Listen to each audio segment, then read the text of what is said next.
Meus irmãos, mais uma vez, nessa noite, nós queremos expor a palavra do Senhor aos corações de vocês. E nós estamos estudando a carta de Tiago. Então, convido você a abrir a sua Bíblia na carta do apóstolo Tiago. E hoje nós estaremos concluindo o capítulo de número 2. Foi rápido, né? O capítulo de número 1 demorou mais. Tinha mais temas que nós precisávamos abordar. Só que agora no capítulo de número 2 nós temos apenas 2 temas. E hoje nós iremos abordar o segundo tema deste capítulo, que é um tema de grande importância, de grande relevância para toda a igreja de Deus. Então nós queremos falar nesta noite referente ao seguinte tema: morta ou viva, como está a sua fé? Morta ou viva, como está a sua fé? Irmão Alex, tem fé morta? Tem fé morta, e Tiago vai nos explicar aqui como é essa fé morta e como é essa fé viva. Vamos ler a partir do versículo 14, do capítulo 2, a partir do versículo 14. Diz assim: pois qual é o proveito, meus irmãos, se um homem disser que tem fé e não tiver as obras? Poderá a fé salvá-lo?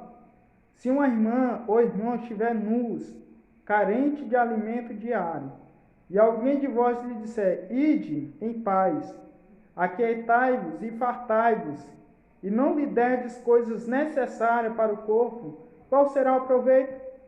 Assim é a fé, se não tiver as obras, é morta em si mesma. Porquanto o homem pode dizer: tu tens a fé, e eu tenho as obras. Mostra-me a tua fé sem as tuas obras, e eu te mostrarei a minha fé pelas minhas obras. Tu crê que há só um Deus? Faze bem. Os demônios também creem e tremem. Porém, ó homem vão, queres tu saber que a fé sem as obras está morta?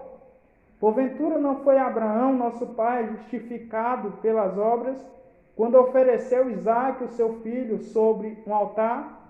Verdes que a fé operou com as suas obras, e pelas suas obras a fé foi aperfeiçoada.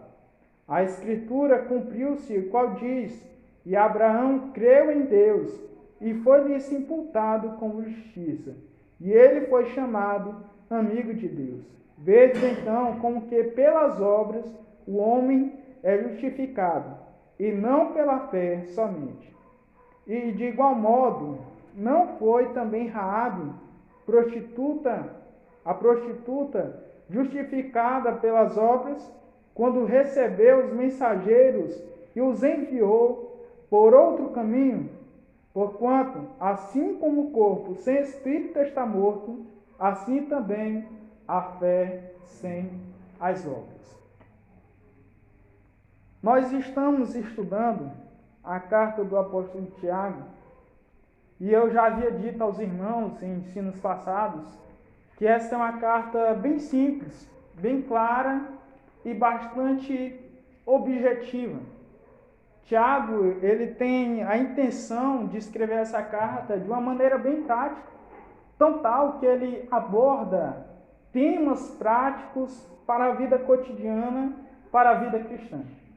Mas isso não inibe de que nessa carta tenha algumas coisas que nós precisamos realmente se aprofundar e pesquisar mesmo para nós podermos entender as Sagradas Escrituras. E nós chegamos exatamente nesse texto em que há aqui, meus irmãos, talvez uma das grandes perguntas e dos grandes questionamentos dessa carta do apóstolo Tiago. Isso porque nós aprendemos que nós somos salvos pela fé. Nós aprendemos que nós somos salvos e justificados pela fé e não pelas obras. Só que Tiago está falando aqui, meus irmãos, que nós somos salvos não somente pela fé, mas também pelas obras. Então, como explicar isso? O que é isso que está acontecendo? Porque se nós lermos Paulo, quando ele escreve aos Efésios, ele diz o quê? Ele diz, porquanto pela graça sois salvos, por meio da fé. Isto não vem de vós, é dom de Deus, não vem das obras, para que ninguém se glorie.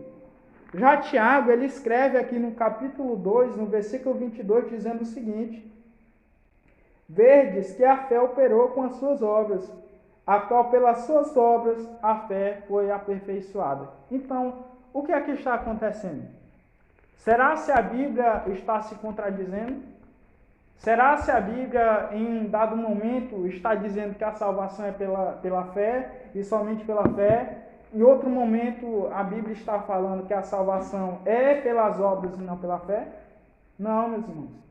A Bíblia não se contradiz de maneira nenhuma. A Bíblia, ela é a palavra de Deus.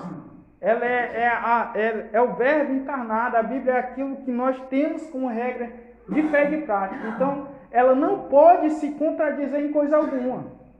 Então, como nós podemos explicar o que está acontecendo? É simples. Tanto o que Paulo escreve, como o que Tiago escreve, está correto.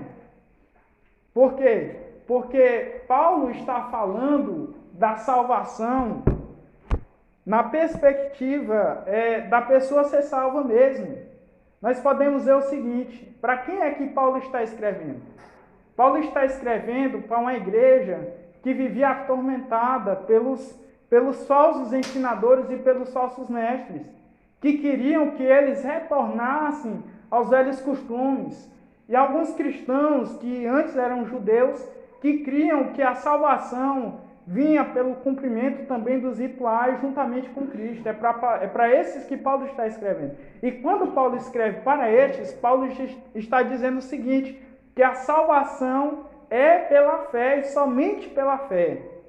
Então, nesse âmbito, nesse parâmetro em que Paulo está escrevendo, a salvação é realmente pela fé. Só que Paulo, ele acrescenta, ele diz mais, ele diz que a fé que nos salva, ela também transforma a nossa vida. A fé que nos traz a salvação, ela também transforma a nossa vida. Então veja só, o que é que isso quer dizer? Ou seja, Paulo, ele está falando da fé para praticar as boas obras. E Tiago está falando das boas obras que são a evidência da fé. Então Paulo está falando da fé que salva e faz você praticar boas obras. E Tiago está falando das boas obras que você pratica, que evidencia a sua fé. Porque parece que os irmãos, eles pegaram aquele ensinamento de Paulo e interpretaram de maneira errada. Eles disseram, então, se nós somos salvos pela fé, então nós não precisamos praticar boas obras. Nós não precisamos ter um bom comportamento. Nós não precisamos obedecer à lei de Deus. Porque nós somos salvos pelas obras. Ou melhor dizendo, pela fé. E Tiago, ele está dizendo exatamente o seguinte, ele está não contradizendo o apóstolo Paulo, mas complementando o que o apóstolo Paulo estava falando. Porque Paulo anunciava uma fé genuína. Essa é a fé que Paulo está falando. A fé que Paulo está falando vem de ter fidelidade, ou seja, se entregar a Deus. Paulo está dizendo que quem tem essa fé, ou seja, quem tem a fé que Paulo está falando, é uma fé verdadeira que faz com que você se entregue a Deus e que você mude a sua vida. Essa é a fé que Paulo está falando. A fé que Tiago está falando, essa realmente que ele está falando aqui, que ele compara até mesmo com a fé dos demônios, que creem, que estremece ou que tremem. Então Paulo está falando de uma fé verdadeira e genuína. E Tiago está falando de uma fé fingida e morta. Você está entendendo? Então é por isso que Tiago diz, irmão, é por isso que Tiago ele bate na tecla e diz que a fé sem as obras, ela é morta. Ele está falando da fé morta. A fé que Paulo anuncia é a fé viva. Ou seja, a fé, quando não é acompanhada das obras, ela é uma fé morta. Ela é uma fé que não opera a salvação. Ela é uma fé que não opera a justificação, que não opera a regeneração. Ela é uma fé que não opera na sua vida. Então Tiago está falando sobre esse tipo de fé, essa fé morta.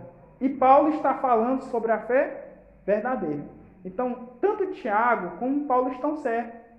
Eles usam até mesmo o mesmo exemplo. Eles usam Abraão, por exemplo. Paulo diz que Abraão foi justificado pela fé.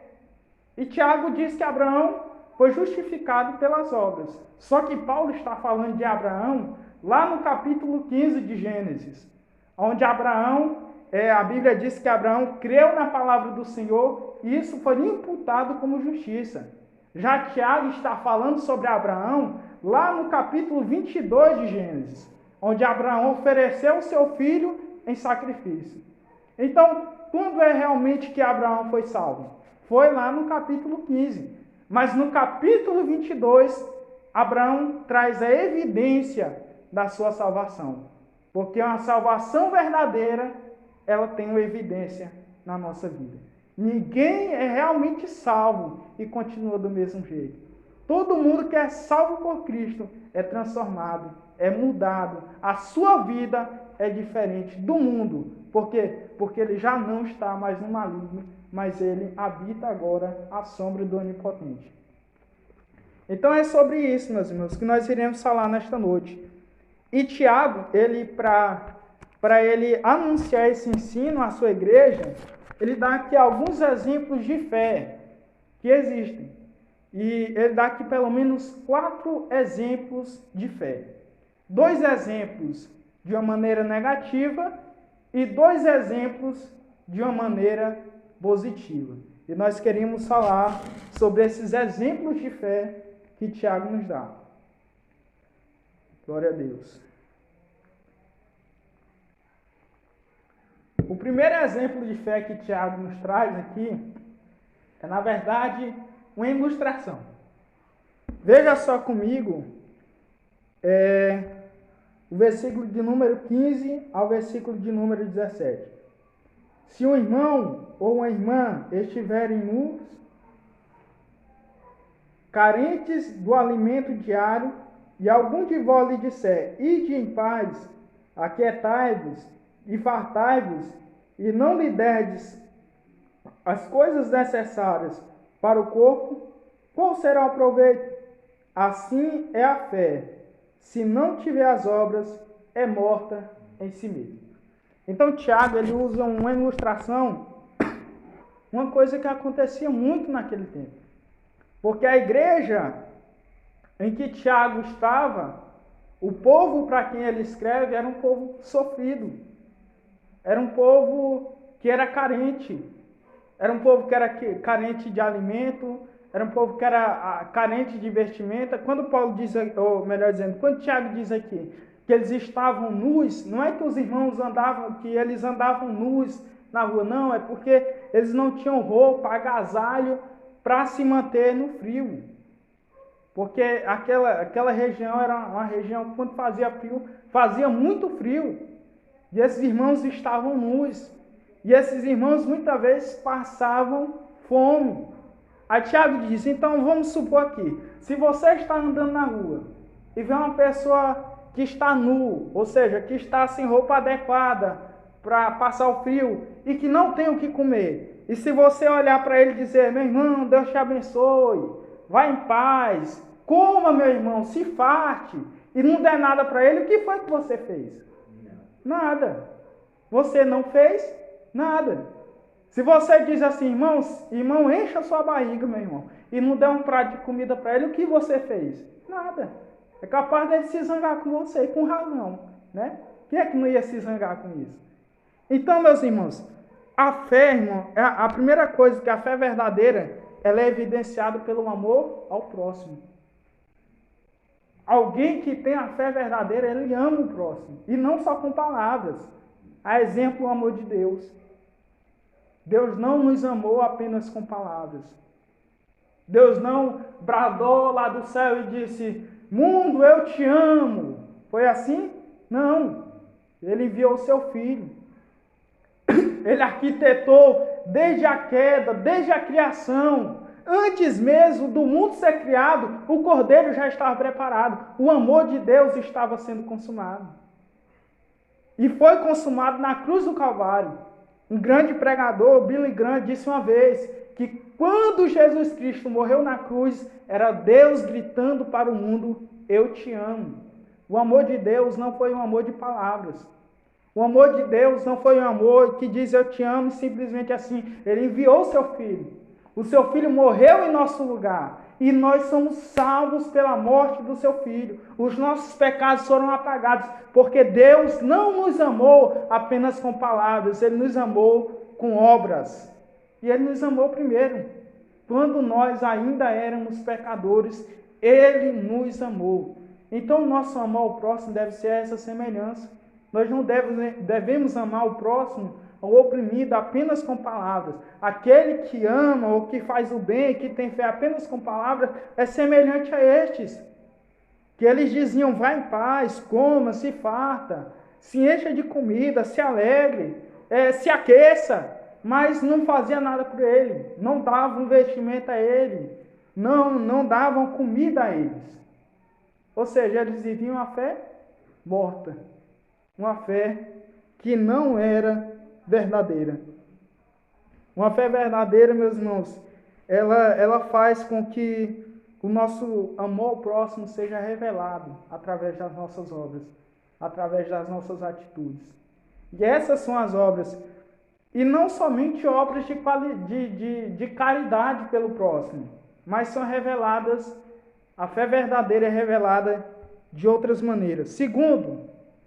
O segundo exemplo de fé que ele usa é o dos demônios. Isso aí. Tiago usa outro exemplo de fé, e essa fé é a dos demônios. Vamos ler lá no versículo 19. Tu crê que há só um Deus? Faze bem.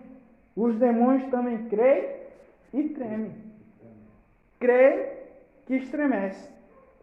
Agora ele usa aqui, meus irmãos, uma outra figura. Ele usa os próprios demônios para demonstrar o que é uma fé falsa. E, meus irmãos, acredite, uma fé falsa é pior do que a fé dos demônios, sabia? E eu vou já explicar isso por quê. Ele está se usando aqui, meus irmãos, de como se fosse a confissão de fé. Todos nós, quando nós aceitamos a Cristo, quando nós chegamos à igreja, quando uma pessoa aceita Jesus, o que é que ela tem que fazer? Uma confissão de fé. Essa é a nossa base. Isso já era evidente já no tempo do apóstolo Tiago. E Tiago diz: esses que dizem assim, que creem e que acreditam em Deus apenas com a boca, assim também são os demônios. Ele é até sarcástico, sabia? Ele diz assim, tu crê que há só um Deus? Ou seja, tu acredita em Jesus? Tá bom, que bom, maravilha. Até o diabo ele acredita que Jesus existe. Até o Satanás acredita que Jesus existe. Agora a fé dos demônios é uma fé que ela é diferenciada. Sabe por quê? Porque Tiago diz que eles creem que estremecem. Eles temem. Quando nós vemos Jesus indo em encontro aos gadarenos, quando ele entra lá em Gadara, e aqueles dois endemoniados vêm diante dele, o que é que eles dizem? O que é que temos nós contigo? Nós sabemos que tu és o Filho de Deus, que vem nos atormentar. Por que tu vem nos atormentar antes da hora? Ou seja, eles temiam a Jesus. Quando o endemoniado via Jesus, o demônio nem andava com saliência. Por quê? Porque ele já sabia. Ele tinha medo da presença de Jesus. Eles creem que estremece. Por quê? Porque eles sabem o que está separado para eles. Eles sabem que o lago de fogo será o lar deles. Eles sabem que no último dia, no juízo final, nada escapa da presença de Deus, da mão de Deus, e eles sabem que o destino deles é o lago de fogo. Agora, por que é que a fé deles talvez é maior do que uma fé de uma pessoa incrédula? Porque eles creem que estremece. Mas tem muita pessoa que crê em Cristo, mas não estremece. Não tem medo. Não está nem aí para a sua condenação. Não tem temor pela palavra de Deus. Temor é isso, meus irmãos. Muitas vezes, temor tem grandes representações dentro da Bíblia Sagrada. Mas uma das representações para temor é medo. Eles sabem do juízo. Eles sabem do dia vindouro. Eles sabem do dia em que Deus julgará toda a carne, mas eles não estão nem aí para isso. Eles pecam mesmo porque gostam. Então, são pior do que os demônios. Porque os demônios, eles pecam porque não tem mais salvação para eles. Eles creem que estremecem. É ruim, é difícil. Porque uma pessoa ímpia, ela crê em Cristo, ela conhece a Cristo, ela sabe que Cristo virá julgar ela, mas ela não está nem aí. Ela quer aproveitar o mundo. E que é isso? Ação maligna. Por quê? Porque o demônio já sabe para onde eles vão. Então, uma fé verdadeira é uma fé de obediência e de reverência à palavra de Deus.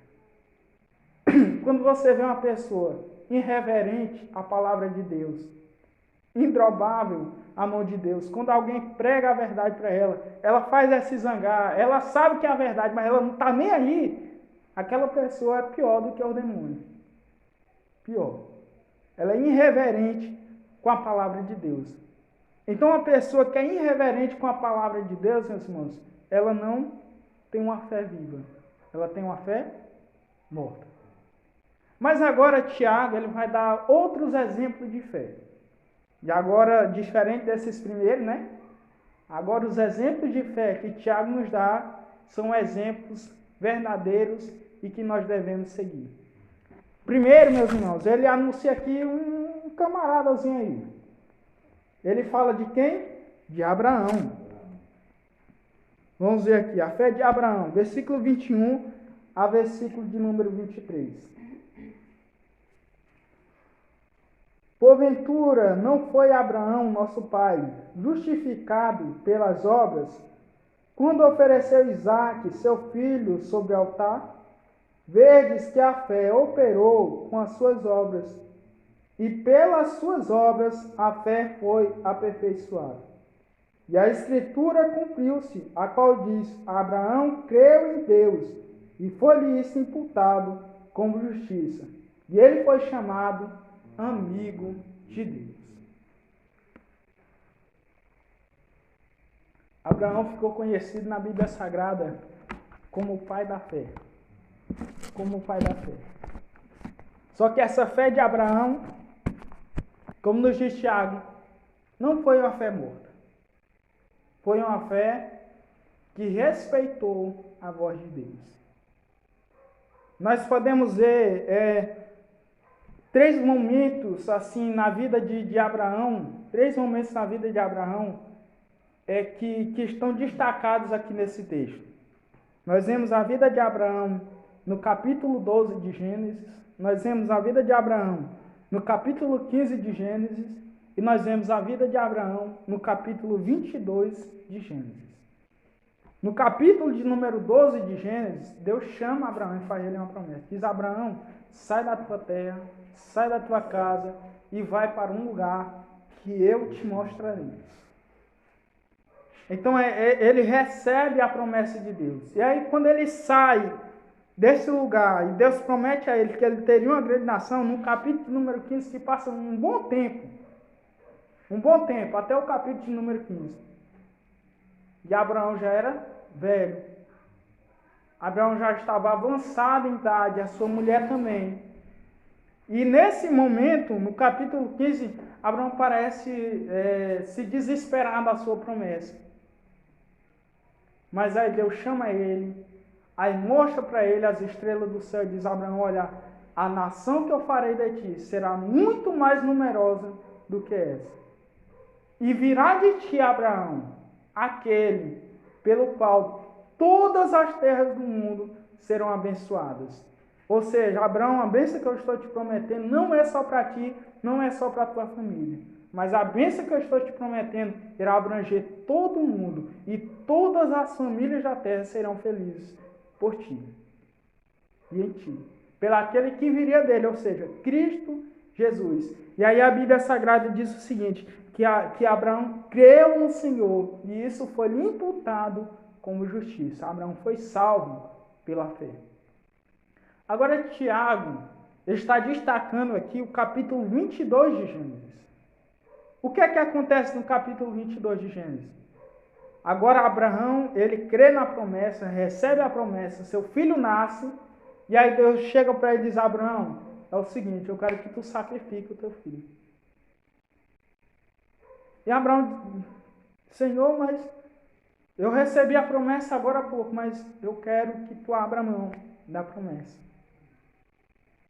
E Abraão, em obediência à palavra de Deus, em obediência ao que Deus pediu, ele pega o seu filho e sobe ao monte. Há duas coisas que eu gostaria de destacar. Abraão honrava mais o Deus da promessa do que a promessa. Porque muitas vezes alguém recebe a promessa de Deus e porque demora a promessa se cumprir na vida dele, aí ele se esquece de Deus, se afasta de Deus, se zanga com Deus, pensa que é no tempo dele e que não é no tempo de Deus. Mas Abraão amava mais o Deus da promessa do que a promessa. E ele resolve abrir mão, em obediência a Deus. E quando ele sobe o monte, ele amarra o seu filho. E quando ele estava pronto para degolar o seu filho, para matar o seu filho em sacrifício a Deus, em obediência à palavra de Deus, o anjo brada, Abraão, não faça mal ao garoto, porque agora eu sei que tu és verdadeiro. Aí, Tiago diz, porventura não foi isso imputado como justificação pelas obras? Então, nesse contexto, Abraão foi justificado pelas obras. Então, do que adianta nós termos fé no Senhor Jesus Cristo, nós termos fé em Jesus, termos fé de que Ele morreu em nosso lugar, termos fé de que Ele acreditar, isso aí é o que o demônio mais faz. Mas nós não damos ouvido a essa palavra, nós não damos ouvido a essa lei, nós não damos ouvido a essa Bíblia, que é a boca de Deus. Do que adianta?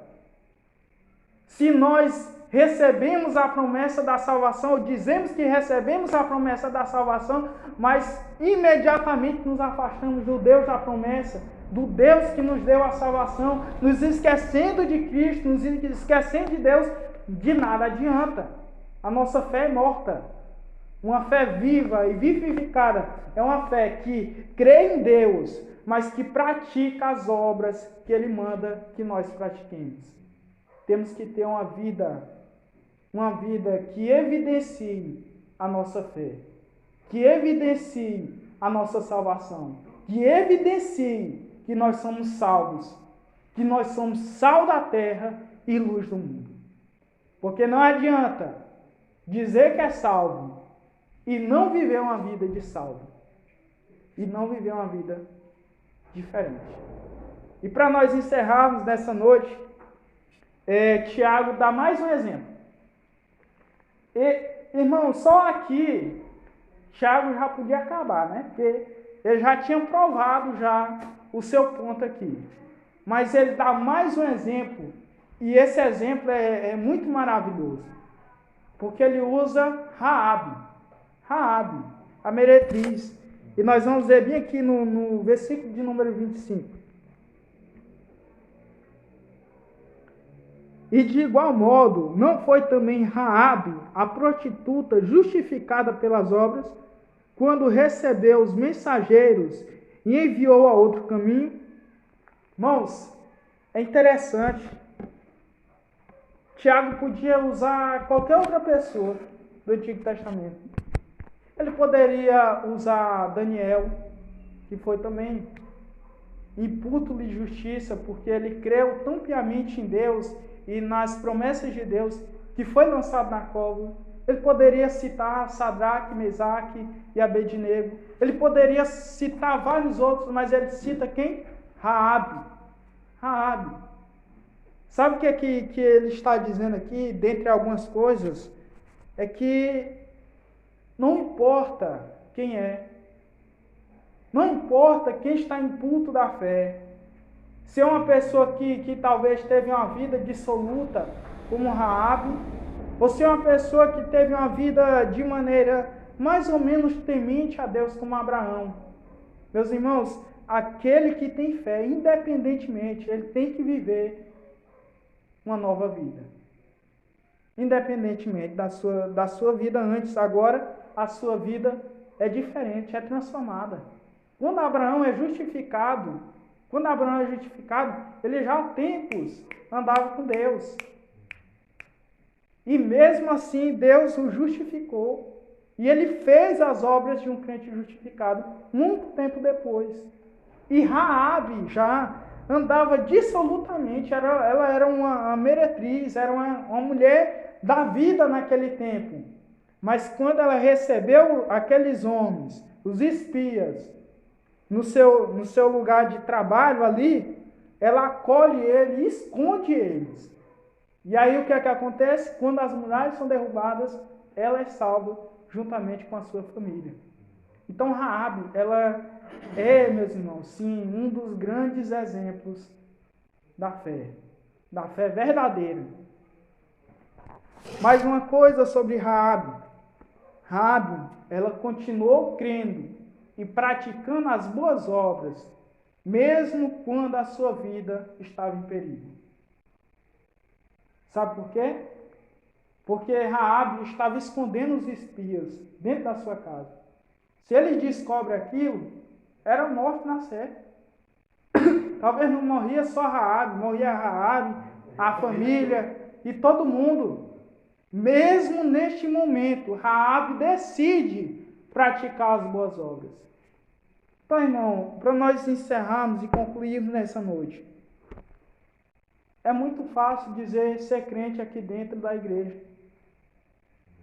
É muito fácil dizer que nós servimos a Deus num país em que não há nenhuma imposição ao Evangelho. Em um país em que você não será morto por pregar o Evangelho. Em um país em que a sua família não será maltratada por pregar o Evangelho. Em um país em que se alguém ao menos olhar com a cara ruim para você, enquanto você prega, aquela pessoa já está sujeita a uma condenação, a punição diante da lei desse país. Agora, difícil mesmo é ser um cristão em um lugar em que todos os dias você enfrenta a morte. Difícil mesmo é você continuar firme e crendo no Senhor, mesmo quando a fornalha é aquecida 7 vezes mais. Mesmo quando a cova do leão ainda está aberta. Mesmo quando o seu filho é pedido para ser morto e você decide obedecer a Deus. É fácil dizer que é crente entre 4 paredes. É fácil dizer que tem fé e que crê em Deus aqui dentro, onde tudo é bom. E lá fora, onde pessoas morrem todos os dias, mas não negam a sua fé. Eu chamo a sua atenção nesta noite. Nós precisamos ter uma fé viva. Nós precisamos vivificar nossa fé através das nossas obras. Deixe que Deus embale o seu coração. Deixe que Deus transforme a sua vida. Não faça da sua fé uma fé morta, mas viva praticando as boas obras. Viva ajudando o próximo, como está no primeiro exemplo. Viva temendo a palavra de Deus, como está no segundo exemplo. Viva obedecendo a voz do Senhor, como está no exemplo de Abraão. Viva obedecendo a Deus mesmo quando tudo estiver em risco de ser tirado, como obedeceu a Raabe. Se nós queremos agradar a Deus, se nós queremos receber de Deus, se nós queremos ter uma fé salvífica, verdadeira e viva dentro de nós, nós temos que viver uma fé que transforme a nossa vida. Amém, meus irmãos. Amém. Amém.